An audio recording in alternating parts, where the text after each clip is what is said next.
Assalamu alaikum students, this is your course instructor Rao Aisha Sadiq from Department of English, University of Southern Punjab, Multan. Our today's lecture is about themes of Pakistani literature in English. Welcome to this exploration of Pakistani literature in English from the foundational moments of its birth to its contemporary expression. Students, Pakistani literature offers you profound insight into identity, history and society. If we see the historical backdrop, the literature born from partition, the year 1947 marks an indelible moment in the history of the Indian subcontinent, with the partition serving as the crucible from which Pakistani literature in English emerged. This cataclysmic event, which led to the creation of Pakistan and India as independent nation, profoundly shaped the literary themes that followed. English, the language of the former colonial power, paradoxically became a medium for both resistance against colonial legacies and the articulation of a nascent national identity. Writers used English to grapple with the immense trauma of displacement, the fervent nationalism of a newly established state, and the complex, often fragmented cultural identities forged in the aftermath of partition. So, this era produced narratives steeped in the pain of division, the hope of self-determination, and the search for a collective memory. So, the major themes, the salient feature of the Pakistani English literature, if we see in the pre-partition era, it deals with the themes of struggle, it deals with the trauma of partition, it deals with violence, it deals with the identity, the quest for national identity. The post-partition literatures deal with the struggles, it deals with the issues of women, it deals with violence, sexuality, themes of parda, marriages, socio-economic issues, the haves and have-not. The Pakistani modern literature deals with the globalization, it deals with the minorities issues, migration, cultural clashes, tradition versus modernity, postmodernism, neo-colonialism, depiction of Islamic values, culture and civilization.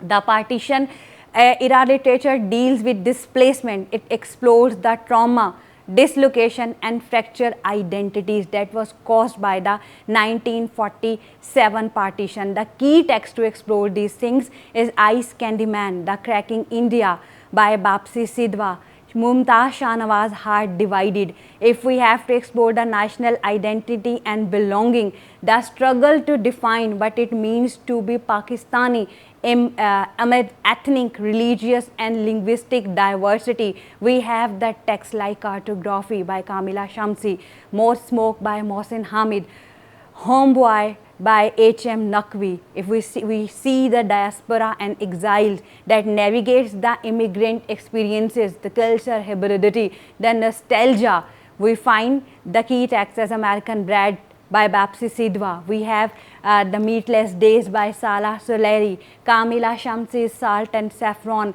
If we see the themes of terrorism and the post 9/11 anxiety that focuses on the global war on terror and its effects on Pakistani lives, identity and politics, you have to read The Reluctant Fundamentalist by Mohsin Hamid, City of Spies by Sarah Suleri, Muhammad Hanif's Red Birds.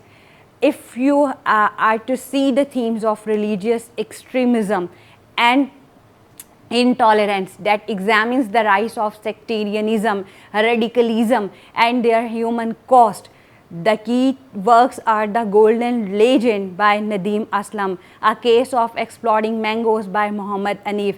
If you are to find out the themes that are related to the gender, patriarchy, feminism, which highlights women's resistance, women's identity, female empowerment and oppression in a patriarchal society, you have to see the text. You have to explore Meatless Days by Sarah Suleri, Burnt Shadows by Kamila Shamsi, The Women's Courtyard, Khatija Masturi's translation, My Feudal Lord by Tahmina Dorani, even The Cracking India, a pair of blue jeans. If you have to explore the social class and equalities that critiques elitism, poverty, feudalism, and class division, you have to see the works like Our Lady of Alice Bhatti by Muhammad Hanif, The Spinner's Tale, Umar Shahid Hamid, How It Happened by Shahzad Fatma.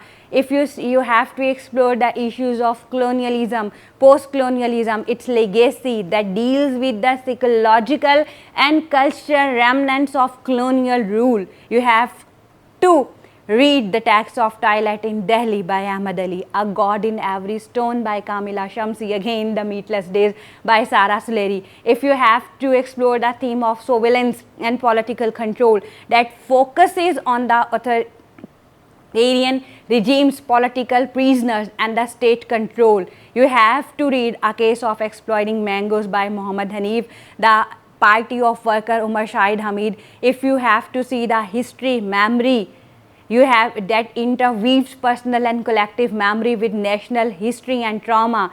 The key text for that one, Nadeem Aslam's The Golden Legend, In the City by the Sea by Kamila Shamsi, The Scattered Leaf by Jamil Ahmed. If you have to explore the culinary and the food relative narratives that deals with the identity of the characters, that uses this food as a symbol of memory, culture, continuity, resistance, and domestic space, you have to again explore the text like Meatless Days by Sara Suleri, The Salt and Saffron by Kamila Shamsi, The Domestic Crusaders play by Wajahat Ali.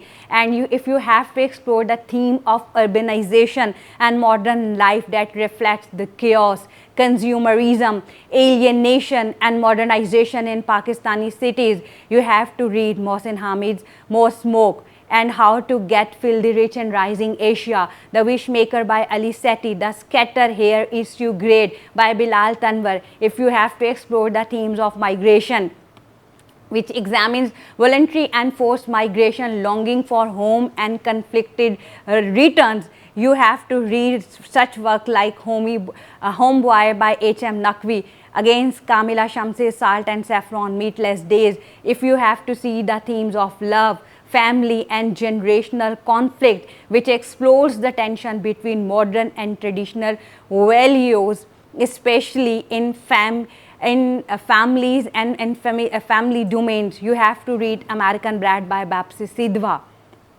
You have to explore the text of The Geometry of God by Uzma Aslam Khan, Skyfall by Sabah Karim Khan.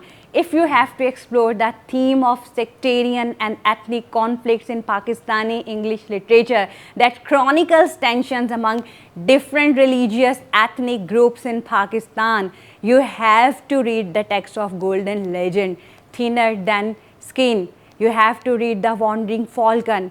If you have to explore the theme of Sufism and spirituality in Pakistani English literature, so my dear students, you have to read some other texts that represent mystic traditions, inner quest, and spiritual resistance. The text like The Spinel's Tales by Umar Shahid Hamid, The Crooked Line, its translation as Ismat Choktai, The Scattered Leaves by Jamil Ahmed. If you explore the theme of nature, eco-criticism, and nature's role in identity, in resistance or destruction in human life, again, Thinner Than Skin, The Wandering Falcon, Dancers of the Dawn, and even the poetic collection of Pakistani writers like Shadab Zist Hashmi for exploring the language hybridity that focusing on linguistic blending, Urdu and English vocabulary, and hybrid identities. The best choice for that one, More Smoke by Mohsin Hamid, Salt and Saffron by Kamila Shamsi, Wajahat's Domestic Crusader, The Wishmakers. If you have to explore the comic element, the star, the absurdism that uses humor, irony, and exaggeration to critique the politics and society, you have to study, you have to read the text of A Case of Exploiting Mangoes, you have to read Red Birds, you have to read How It Happened. So these were the major themes and the major texts that are essential for your study material. So student, besides this, the part, if we have to explore the themes of partition and its aftermath, the 1947 partition of India remains a foundational trauma and a perennial source of literary exploration. The works produced in that time frequently depict the displacement, violence and emotional scars it left behind along the profound identity crisis that was experienced by those who migrated and those who remained there. Authors grapple, they struggle with historical memory, amnesia, its impact on contemporary lives, post-partition trauma and the displacement, the social stratification of the society, the class struggle. Pakistani society is marked by distinct social hierarchies, and the literature, Pakistani literature often serves as a critical lens to examine the class divides, the economic disparities and the daily struggles of different social strata. Narratives frequently highlight the issues of poverty like Nawabuddin Electrician, the themes of feudalism, My Feudal Lord, the corruption and the aspiration of upward mobility like How to Get Filthy Rich in Rising Asia, reflecting the inherent tension within the social fabric of Pakistani society. If you have to explore the gender roles and feminist voices, the evolving role of women in a patriarchal society, a significant theme of Pakistani English literature. Early pioneers like Mumtaz Shahnawaz and the later voices such as Sara Suleri and the many contemporary female writers, Temina Darani, challenges traditional gender roles, patriarchy and societal expectation. Students, their works explore female agency, oppression, resilience and the quest for autonomy and equality, nationalism and a quest for identity, Hindu-Muslim conflict and tensions. Many works delve into the fraught relationship between the Hindus and the Muslim communities, exploring the deep-seated mistrust, violence and the communal strife that characterize the pre- and post-partition period. And a very significant for that text is the Cracking India.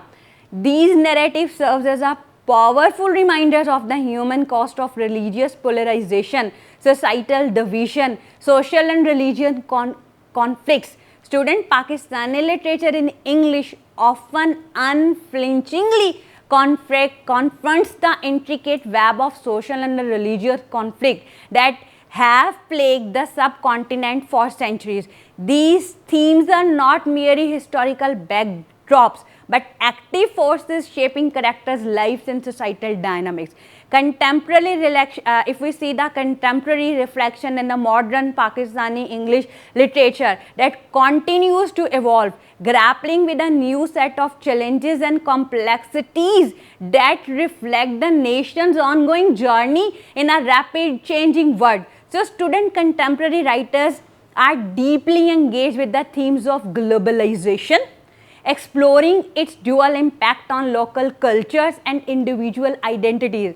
The experiences of the Pakistani diaspora residing in various parts of the world have also become a rich source of literary exploration, focusing on issues of belonging, cultural hybridity and the longing for roots, longing for tradition, longing for the culture, longing for the home, longing for the nation. Pakistani English fiction challenges even the publishing world and the press. The publishing houses in Pakistan struggle to receive international readership as well as publisher in Europe and America, as stories published by Pakistani publishing houses doesn't fit their concept of Pakistan. The another challenge that Pakistani English faces in this era of globalization is a challenge to bring out Pakistani English literature from the shadow of Indian writers who claim a bigger share of literary acclaim. If you heard the term of cave of resounding echo, due to some thematic and stylistic similarities between Pakistani writers Zulfikar Ghosh and Indian Salman Rushdie and other diasporic writers, Anita Desai's remarks, such similarities can make an Indian reader feel as if one has entered a cave of resounding echoes or of dazzling mirror image which spread and expand until they swallow continents and centuries. If the Indian reader is hearing echoes, in implication is that it is the Indian voice that speaks and the Pakistani voice that echoes. Sometimes it seems to overlap. If we see it from the diverse audience response, so The Pakistani writer Kamila Shamsi, she quotes in one of her interviews, "You never know where you will find your audiences." She says, "One of my novels, A God in Every Stone, has sold more copies in India than anywhere else.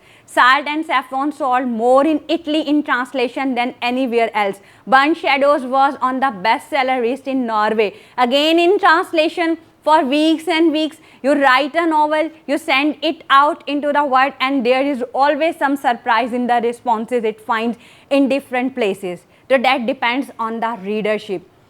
If we see the 9/11 as a boost for Pakistani writers to write on the themes of terrorism and radicalization, it has increased world over.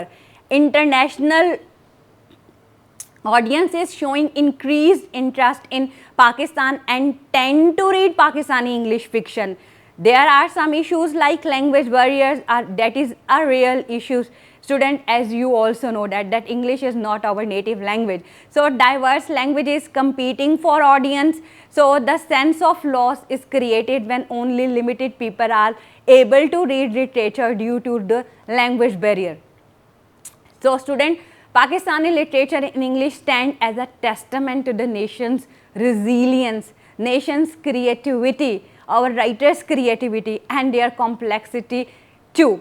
It reflects a multifaceted history, diverse culture and ever-evolving identity. So student, this lecture was all about the themes of Pakistani English literature. I have given you a lot of names of the writers.